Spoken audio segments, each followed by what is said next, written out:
다음으로 서성빈으로부터 손목시계를 받은 부분에 대해서 살펴보도록 하겠습니다.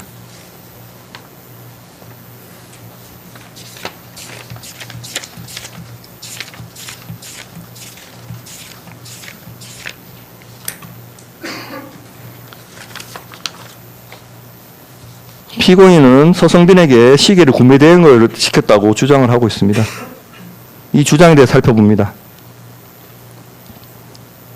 서성빈은 8, 9년 전부터 고가의 스위스 시계 브랜드인 바쉐론 콘스탄틴의 시계를 매장 직원인 주수광을 통해 10개 이상 구입하였고 2019년경 바쉐론 콘스탄틴이 홍콩에서 개최한 행사에 한국 지사장인 이상정 주수광과 함께 참석할 정도로 주요 고객이었습니다. 이후에도 서성빈은 이상정 주수광과 여러 차례 식사를 하며 친분을 유지하였으므로 서성빈은 이상정에게 직접 연락하여 시계를 구매할 수 있는 위치에 있었습니다. 서성빈은 2022년 8월경 이상정에게 직접 연락하여 시계 모델 사진을 보내고 견적을 문의하였습니다.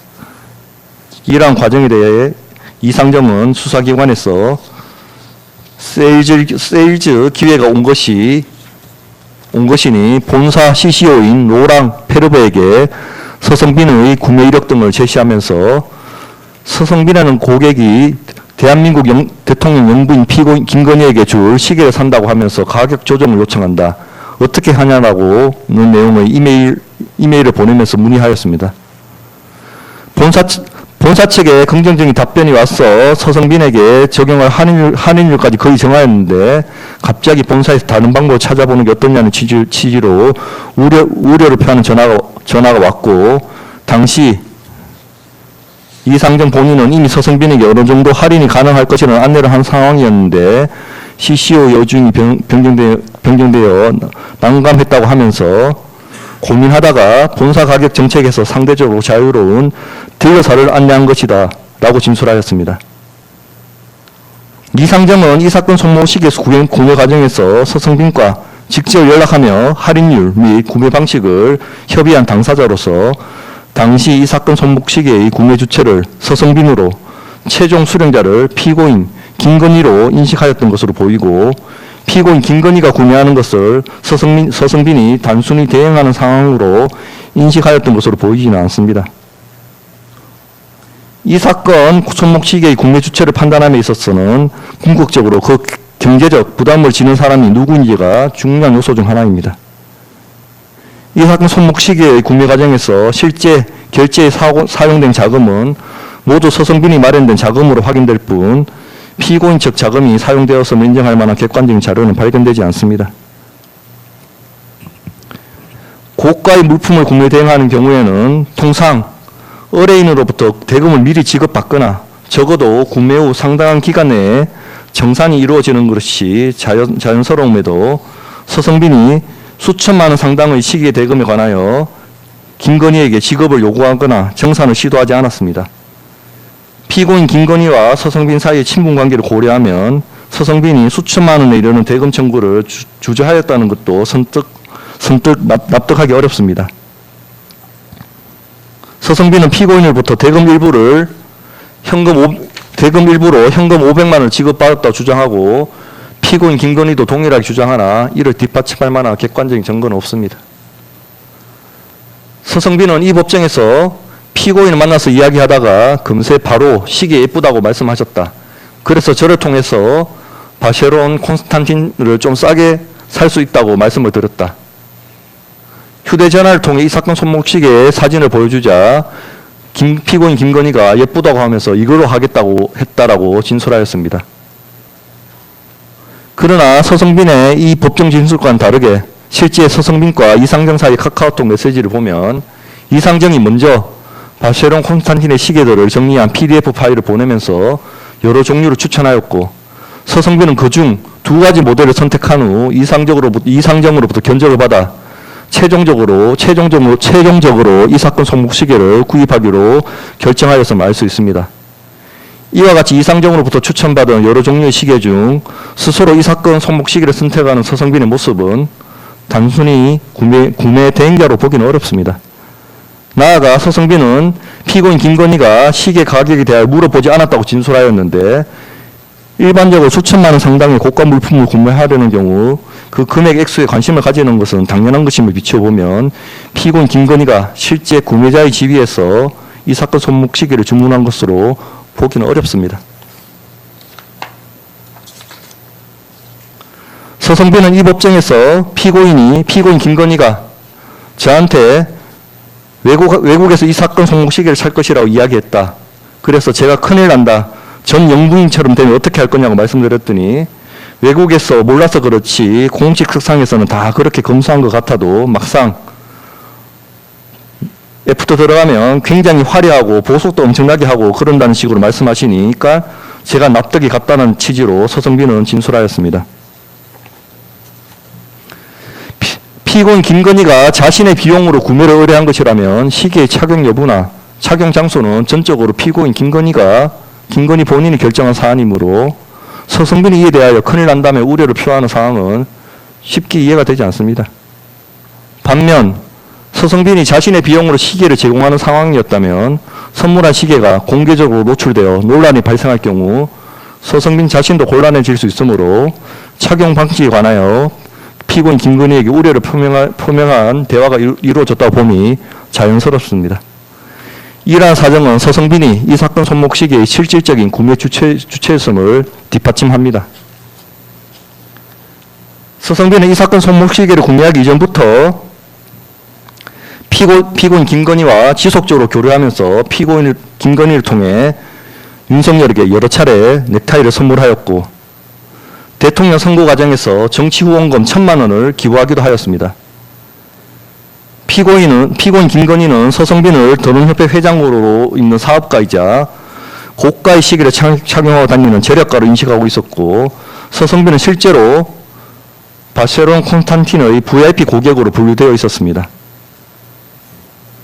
서성빈을 대면했던 사람들은 서성빈을 정치권 유력 인사와의 친분을 과시하는 사람으로 생각하였고 서성빈도 피고인 김건희와의 피고인 김건희와 카카오톡 메시지를 주고받는 것을 다른 사람에게 보여주기도 하였습니다. 따라서 이 사건 손목 시계 역시 서성빈이 피고인 김건희와의 관계를 강화하고 자신의 영향력을 과시하기 위한 목적으로 자신의 비용으로 구매하여 제공하였다고 봄이 타당합니다. 나아가 서성빈은 특별검사 수사관으로부터 이 사건 손목 시계 관련 조사 통보를 받은 직후 이상정에게 연락하여 사전에 관련 사항을 이상정으로 전달받지 못한 점을 항의하였고 이 법정에서 배신당하는 기분을 많이 느꼈다고 진술하였습니다. 이는 단순히 구매를 의뢰받아 물품을 전달하는 수준의 관여자라면 통상 보이기 어려운 태도로 서성빈이 이 사건 손목 시계의 구매에 일정한 이해관계를 전제로 상황을 인식하고 있었음을 보여주는 사정입니다. 바쉐론 콘스탄틴 시계 상자는 피고인 김건희 오빠인 김진우의 장모 한옥자의 주거지에 있던 자물쇠가 부착되어 있는 검정색 가방 안에서 반크리프로인 앞에 모조품 목걸이, 다이아 목걸이, 현금 다발과 함께 발견되었습니다. 일반적으로 고가의 시계를 정상적으로 취득한 구매자라면 정품 증명 또는 수리 등을 위해서 시계 상자나 보증서 등 구성품을 직접 보관하는 경우가 많음에도 구성품이 피고인 김건희 본인이 아닌 오빠의 장모 주거지에서 발견되었다는 것인데 이러한 보관 경위는 통상적이지 않고 상당히 이례적입니다.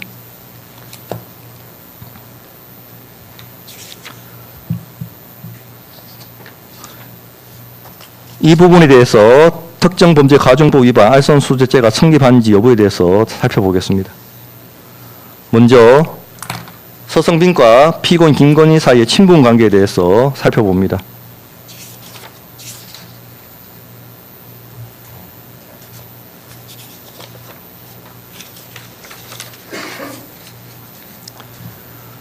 서성빈과 피고인은 반려동물, 사주, 패션 등 가벼운 일상 이야기부터 윤석열과 피고인 김건희가 겪는 여러 정치적 현안에 이르기까지 폭넓게 대화를 나누며 친분을 형성하여 왔고 서성빈은 피고인 김건희의 부탁으로 윤석열에게 정치 후원금을 기부하고 넥타이를 수차례 선물하였으며 피고인 김건희 초청으로 대통령 취임식에 참석하는 등 개인적으로 밀접한 관계를 유지하여 왔습니다.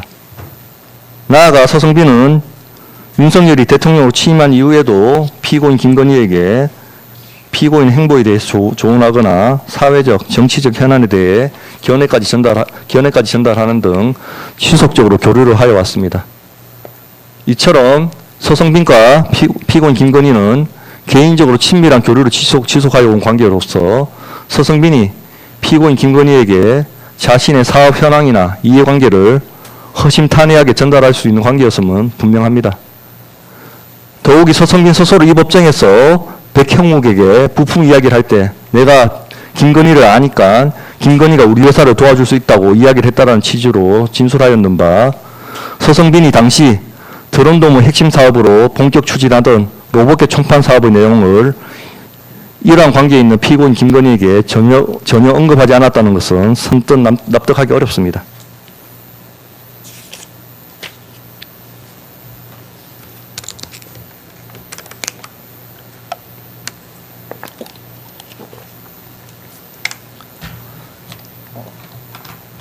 다음으로 서성빈의 로봇계 사업 참여 경위와 피고인 김건희 인맥의 활용에 대해서 살펴보겠습니다.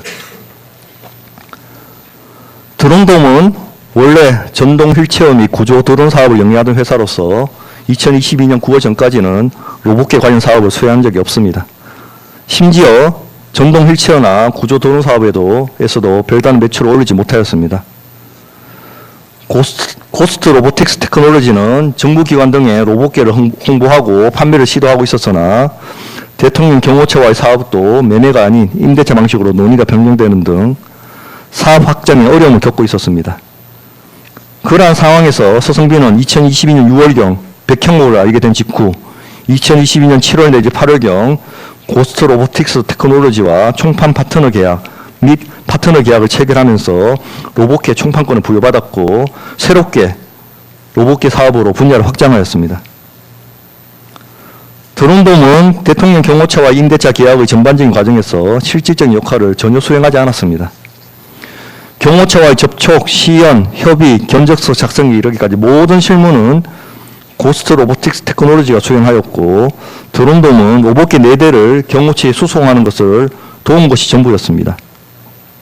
심지어 고스트 로보틱스 테크놀로지의 송강석은 드론돔이 스스로 작성하여야 할 견적서를 직접 작성하여 경호처 및 드론돔에 제출까지 하였는 바 드론돔이 총판으로서 기본적인 업무조차 수행하지 못하였음이 드러납니다. 나아가 총판 파트너 계약서에는 원래 드론돔의 판매 권한이 행안부 및 산하 기관 내에서만 인정된다고 기재되어 있어 대통령 경호처는 그 범위에 포함되지 않음에도 드론돔은 임대차 계약 체결 당시 이 문구를 삭제한 상태의 계약서를 제출하였고 경호처와의 임대차 계약 당사자가 되었습니다.